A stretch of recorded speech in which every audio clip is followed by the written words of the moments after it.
Student, এক্সেলে number system না জানলে কাজ করতে প্রবলেম হবে। অনেক সময় ডেট লিখছি, ডেটটা ঠিকমতো লেখা হচ্ছে না। অনেক সময় আমি কারেন্সি সিম্বল লিখছি, কারেন্সি সিম্বল আসছে না। যেমন ইন্ডিয়াতে আমরা রুপিস ব্যবহার করি, কিন্তু বিদেশে ইউনাইটেড কিংডমের ডলার ব্যবহার করা হয়। তো এক্সেল এগুলো দেবো কি করে, এটা একটা বড় কোশ্চেন আসছে। সঙ্গে সঙ্গে ডেসিমেল প্লেস আমি কমাবো বাড়াবো কি করে, অর্থাৎ দশমিক সংখ্যা দেবো কি করে। সুতরাং এগুলো না জানলে এক্সেলে কিন্তু হিসেব নিকেশ করতে অনেক সমস্যা হবে। সো আজকে ক্লাসটা একটা মিস করো না, ক্লাসটা শেষ পর্যন্ত দেখতে থাকো। ক্লাসের মধ্যে দারুণ কিছু শিখতে পারবে। অ্যান্ড লাইক করো ভিডিওটাকে, সাবস্ক্রাইব করো, বন্ধুদের সঙ্গে শেয়ার করো। তোমাদের জন্যই তো আমি রয়েছি। এই কোর্সটা আমি আমার ইমোশন দিয়ে বানাচ্ছি। কোর্সটার মধ্যে অনেক কিছু রয়েছে, সুতরাং দেখতে থাকো এবং শিখতে থাকো। তো তোমরা যদি খেয়াল করো এক্সেল শিটে আমি কি লিখেছি, এক্সেল শিটে তোমরা যদি ভালো করে দেখো এখানে ডেট কিছু লেখা রয়েছে, রাইট? এখানে অ্যাকচুয়ালি ডেটা লেখা আছে, ডেট নয় ডেটা। যেমন ইন্ডিয়ান ল সিস্টেম 200 300 এরকম ডেটা রাখা আছে। ওকে, আমি এখানে ডেটা টাইপ করলাম, ডাটা।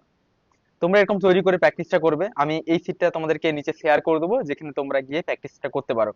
আচ্ছা, বাই ডিফল্ট আমি যদি সেম ওয়ার্ড লিখি, লেখা আছে কি ইন্ডিয়ান ল সিস্টেম, আমি এখানে সেমও লিখছি। দেখো ইন্ডিয়ান ল সিস্টেম, দেখো এইটা তো লেখা হয়ে যাচ্ছে, এটা নিয়ে কোনো সমস্যা নেই।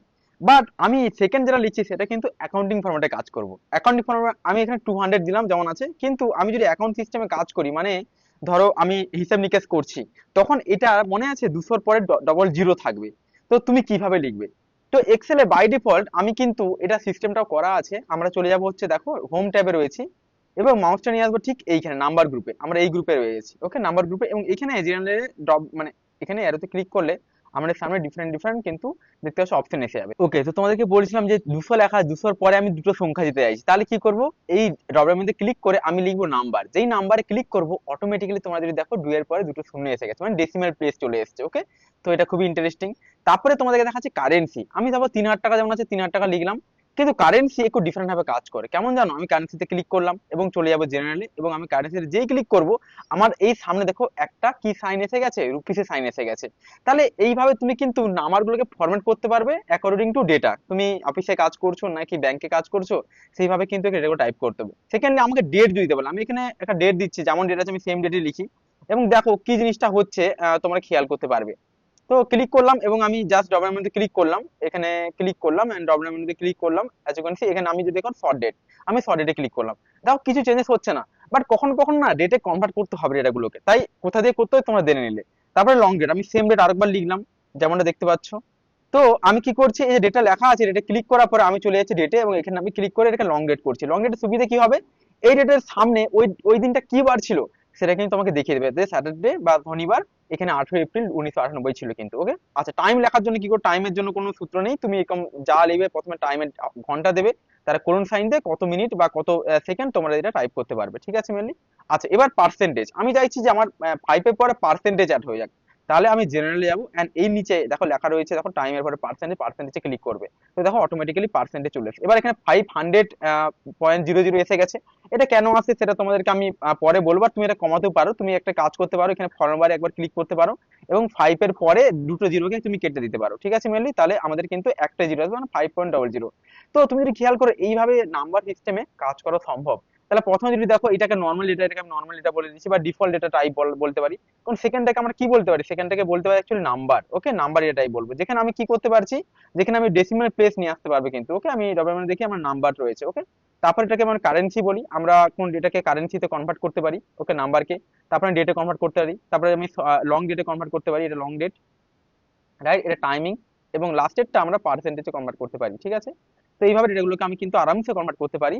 আচ্ছা, এবার কিন্তু খুবই ইন্টারেস্টিং জিনিস, আমরা নাম্বার সিস্টেমে চলে এসেছি। এখানে একটু বোঝার চেষ্টা করি কি কাজ করে নাম্বার সিস্টেম। মানে এটা একটা কি, এটা সম্পূর্ণ অ্যাকাউন্টিং এর এবং সম্পূর্ণভাবে কিন্তু তুমি কিভাবে কারেন্সি সাইন গুলো নিয়ে আসবে। তো এখানে আমরা যদি 200 রুপিস হিসেবে আবার লিখি, এবং আমাকে বলেছে এটা ইন্ডিয়ান সাইন করতে, যদি এখানে আমার করা রয়েছে, তবে আমি কিভাবে করছি তোমাকে আবার দেখাবো। ওকে, তো আমাকে এখানে বলছে ইন্ডিয়ান সাইন নিয়ে আসতে, আমি 200 রুপিস লিখে দিয়েছি।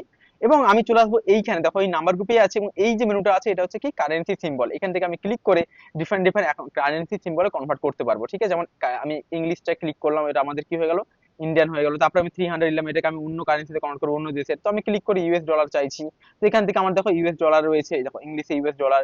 তারপরে আমি ইউনাইটেড কিংডম চাইছি। তো আমি এগুলো কিন্তু খুব সহজে করতে পারবো, অর্থাৎ আমাকে কোথাও যাওয়ার দরকার নেই, এর মধ্যেই কিন্তু মোস্ট কমন যে আমাদের কারেন্সি সিম্বল এগুলো রয়েছে সেগুলো আমি দিতে পারি। ইউনাইটেড কিংডম, আমি ইউরো দিতে পারি, রাইট, ইউরো এখানে দিতে পারি। তো এইভাবে কিন্তু তুমি আরামসে কাজ করতে পারো। আমি এখানে ক্লিক করলাম and আমি ইউরো সাইন আছে দেখো, আমি ইউরো সাইন দিলাম। তো এইভাবে কিন্তু তুমি আরামসে সাইনগুলো দিতে পারো, ঠিক আছে। এছাড়া অন্যান্য সাইন আমি যদি 600 লিখলাম, এর মধ্যে আমি চাইছি যে অন্য একটা অ্যাকাউন্টিং এর সিম্বল আছে, তুমি ক্লিক করবে। ক্লিক করে এর মধ্যে দেখো অনেক এই অ্যারোতে ক্লিক করে তুমি দেখবে যে অ্যাকাউন্ট সিম্বল মোর অ্যাকাউন্টিং ফরম্যাটে ক্লিক করে তুমি আরো ভিন্ন ভিন্ন অ্যাকাউন্টিং সিম্বল এই অ্যারোতে ক্লিক করে তুমি এখান থেকে চুজ করতে পারবে। সারা মানে ভারতবর্ষের এবং বিশ্বের সমস্ত দেশের কিন্তু সাইন এখানে আছে। তুমি যেটা সাইন তো পড়বে তোমার মনে হচ্ছে তুমি সেইটা এখান থেকে নিতে পারবে। দেখো অনেক ধরনের আছে, তোমার ইংলিশে সাইন আছে, রাইট, স্প্যানিশ আছে, লাভ, তো যেটা মনে হচ্ছে তুমি সেখান থেকে নিতে পারবে। ওকে, তো আমি এখানে যে কোনো একটা ডিফারেন্ট সাইন নিলাম and আমি ক্লিক করলাম, দেখো সেই ধরনের সাইন অ্যাকাউন্টিং এর সাইন চলে এসেছে। তো লাস্টে তোমাদেরকে দেখাই ডেসিমেল প্লেসের কাজ কি। তো এখানে এখন 31 লেখা রয়েছে, বা ধরো আমি এখানে 20 লেখা আছে ধরে নিচ্ছি। তো আমি চাইছি 20.00 করতে চাইছি। যদি আমি এই ডেসিমেল প্লেস বার করা চাই, 20 ক্লিক করে মানে এটাতে সিলেক্ট করে সেলটাকে আমি চলে যাবো নাম্বার এই বক্সে, এবং আমি লাস্টে এটা ইনক্রেস আর ডিক্রেস।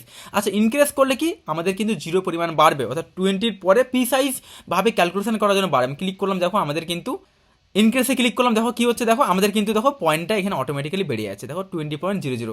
তোমাদের প্রিসাইজ ভ্যালু চাই যে 20 টাকা 25 পয়সা, 20 টাকা 30 পয়সা, তাহলে কিন্তু তোমরা এটা খুবই সহজভাবে কিন্তু করতে পারবে। আরেকটা হিসাব তোমাদেরকে দেখায়, সাপোজ কোনো একটা হিসাব হয়েছে, এখানে লেখা রয়েছে ধরো 2 টাকা হচ্ছে 10 পয়সা, আমি ধরে নিচ্ছি, এটা তো হয় না, তবু আমি তোমাদের দেখা 2 টাকা 15 পয়সা লেখা আছে, কোনটা দেখা 4 টাকা হচ্ছে আমাদের হচ্ছে 23 পয়সা হয়েছে, কোনটাতে হচ্ছে 6 টাকা হচ্ছে 6 টাকা হচ্ছে যে 12 পয়সা, এরকম অনেক সময় হয়ে যায় না তোমার অনেক কিছু কিছু মেডিকেলে দেখবে এই সমস্ত থাকে 15 পয়সা 23 পয়সা হয়। তো যখন তুমি এটাকে যোগ করবে, আমি তোমাদেরকে এই ক্লাসটা দেখাবো, যোগ করা ক্লাসটা শুরু বলে ধরে নাও যে আমি এটাতে ক্লিক করলাম, প্লাস আমি এই সেলটা নিচ্ছি, প্লাস আমি এই সেলে নিচ্ছি, টোটাল আমার যোগফল কত টাকা হচ্ছে দেখি, টোটাল হচ্ছে আমার 15 টাকা, সরি 12 টাকা 57 পয়সা।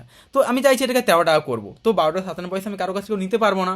তো 13 টাকা করার জন্য আমাদের এইখানে এই মেনুগুলো কাজ করবে। ডিক্রেসে কী হবে, এটাকে আপার চলে যাবে, অর্থাৎ এটাকে 13 টাকা করে দেবে, আর এটা করলে এটা কমে যাবে 12 টাকা করে দেবে। তো আমি যদি মানে ডিক্রেস করি ডেসিমেলটাকে, তাহলে কী হবে, দেখো এটা কিন্তু 12 টাকা 6 পয়সা হয়ে গেল এবং এটা 13 টাকা হয়ে গেল। কমানোর জন্য এইটা আছে, এটাকে যদি ক্লিক করি, দেখো 12 টাকা 6 পয়সা ছিল, 12 টাকা 57 পয়সা, ঠিক আছে। মানে এইভাবে করে তুমি এটা কমাতে পারবে। যাক, আমার এটা মানে এটা কমানোর সূত্রে এদিকে চলে আসছে লেফট সাইডে, এটা বাড়াবে। তো আমাদের আই থিঙ্ক বাড়ানোটাই বেস্ট হবে, কারণ আমাদের এটা ইনক্রিজ হবে, কারণ 12 57 পয়সা কারো কাছে থাকে না। তো আশা করছি বুঝতে পারছো।